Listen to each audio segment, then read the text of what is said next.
সোনালী গুহর কিছু মন্তব্যকে ঘিরে ফের উত্তাল রাজ্য রাজনীতি। তার বিরুদ্ধে ওঠা যাবতীয় অভিযোগ স্ট্রেট ব্যাটে উড়িয়ে দিয়েছেন বিধানসভার ডেপুটি স্পিকার। সোনালী গুহর পাল্টা নিশানায় অভিযোগকারী নগেন্দ্র রায়। আমি গিয়ে বললাম যে ডক্টর রায়, আপনি এরকম বারবার আপনার সঙ্গে ঝামেলা কেন হচ্ছে? না, আমি তো কিছু ঝামেলা করিনি। যে দুজন মেয়ে আহত হলো, হাসপাতালে গেছে, না আমি তো কাউকে মারিনি। ভদ্রলোকে বাইরে থেকে যতটা দেখতে ভালো, উনি ততটাই খারাপ। আমি ওনাকে 2বার থেকে 3বার হাত জোর করে বলেছি যে রায় সাহেব, আপনি ওপরে চলে যান, আপনি আমার বাবার মতো, আমি আপনার পা ধরতে পারি।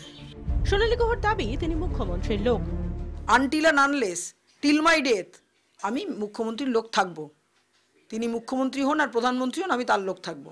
আগেও 30 বছর ধরে আমি তার লোক আছি, ভবিষ্যতে তিনি যে পোস্টেই যান না কেন আরও উঁচুতে, আমি তার লোক থাকবো। আমি বলেছি আমি সরকারি লোক। এ ধরনের ঘটনা ঘটলে তিনি যে ফের রণংদেহী ভূমিকায় অবতীর্ণ হবেন তা সাফ জানিয়ে দিয়েছেন সোনালী। ছুড়ে দিয়েছেন পাল্টা চ্যালেঞ্জ। আপনি ভুলে যাবেন না যেটা কি বলে বজরংবলীর দল বা অমিত শাহের জায়গা না, এটা পশ্চিমবঙ্গের জায়গা। এটার নাম পশ্চিমবঙ্গের মুখ্যমন্ত্রীর নাম মমতা ব্যানার্জি, আমি ম্যান অফ চিফ মিনিস্টার। বিধানসভার ডেপুটি স্পিকার পদে থেকে তিনি যেভাবে নিজেকে মুখ্যমন্ত্রীর লোক বলে ঘোষণা করছেন তা কি সাংবিধানিক বিধিভঙ্গের আওতায় পড়ছে না? গণতন্ত্রে আইনসভায় সরকার ও বিচার ব্যবস্থার পরস্পর নিরপেক্ষ নির্দিষ্ট ভূমিকা রয়েছে। আইনসভার পদাধিকারী সত্তার সঙ্গে সোনালী গুহ তার রাজনৈতিক সত্তাকে কি গুলিয়ে ফেলেননি, প্রশ্ন তুলছেন পর্যবেক্ষকরা। ক্যামেরায় মনোজ হাজরার সঙ্গে উজ্জ্বল মুখার্জির রিপোর্ট, 24 ঘন্টা।